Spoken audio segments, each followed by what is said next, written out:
Dirty Girl here with another vintage haul video. This time I went to the Torrance flea market and I had some pretty good luck. Didn't find any super home runs, but I did buy a few things that were fun. Come here, Chloe, you want to be on TV? No. Okay, so I tended to buy groups of things from individual dealers just because I think you can get a better price when you do that sometimes. But this is the first thing I bought.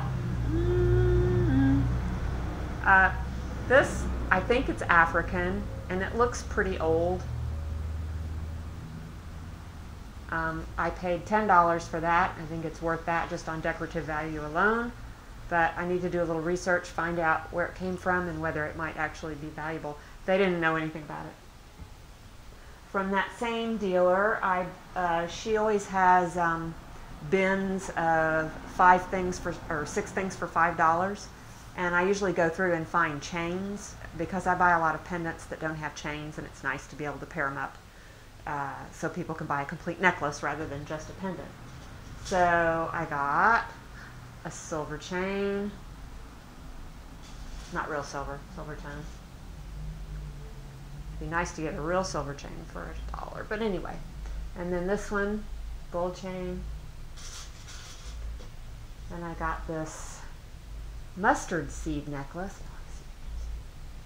It's got the mustard seed in glass and then the little Bible verse. I had one of these when I was really young, kindergarten or so. And it was weird because I heard someone at the flea market walking around asking everybody, do you have a mustard seed necklace? Do you have a Nobody had one. And when I found this later, you know, I didn't see her around anywhere, or I would have showed it to her. But anyway. Then this was kind of a nice dollar piece. It's a gold heart with a abalone in it, and it's on a nice, interesting chain. So, and then one more gold chain.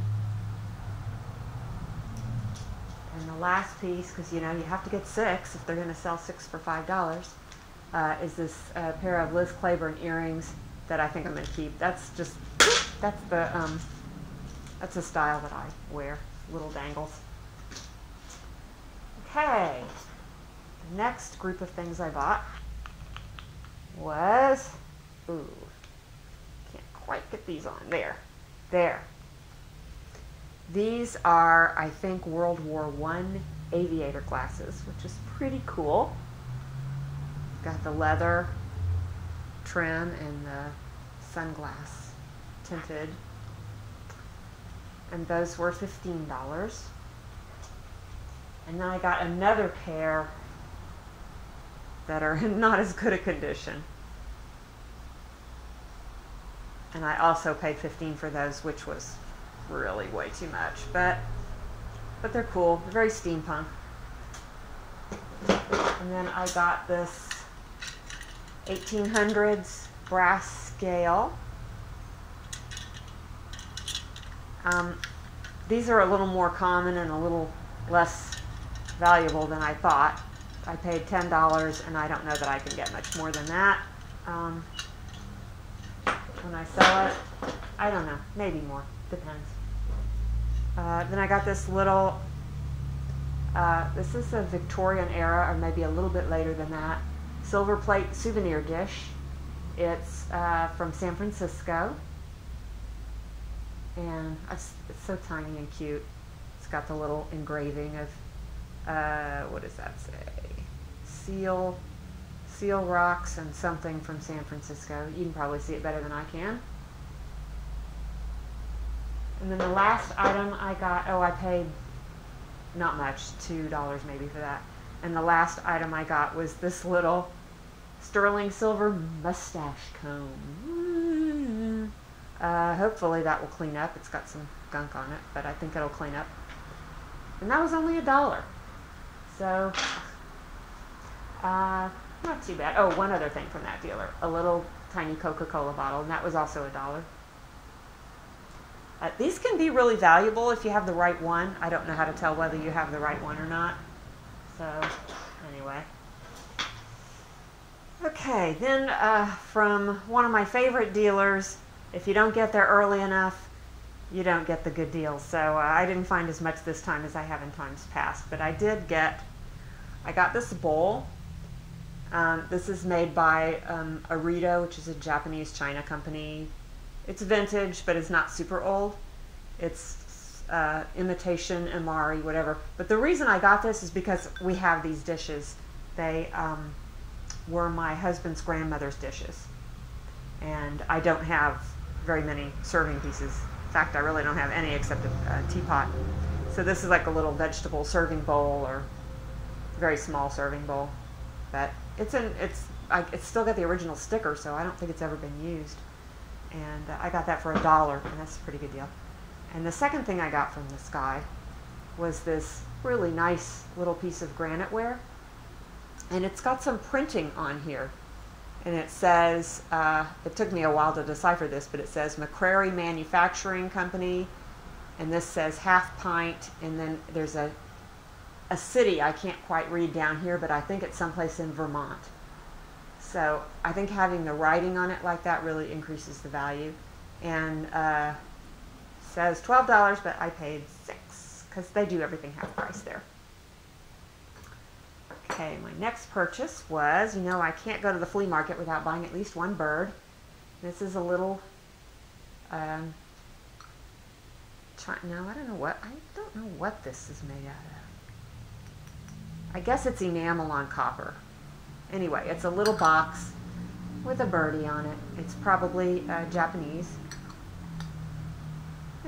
It's just cute. And that was, I think I paid $2.50 for that.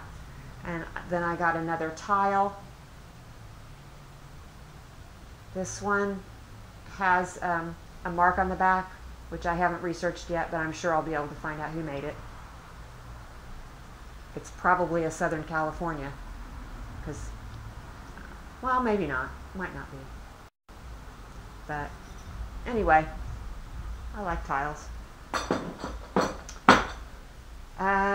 Then I think, oh yes, now there was this one dealer that I was in his space, and he just kind of walks up to me and he holds this rock up to me and he goes, "What do you think this is?"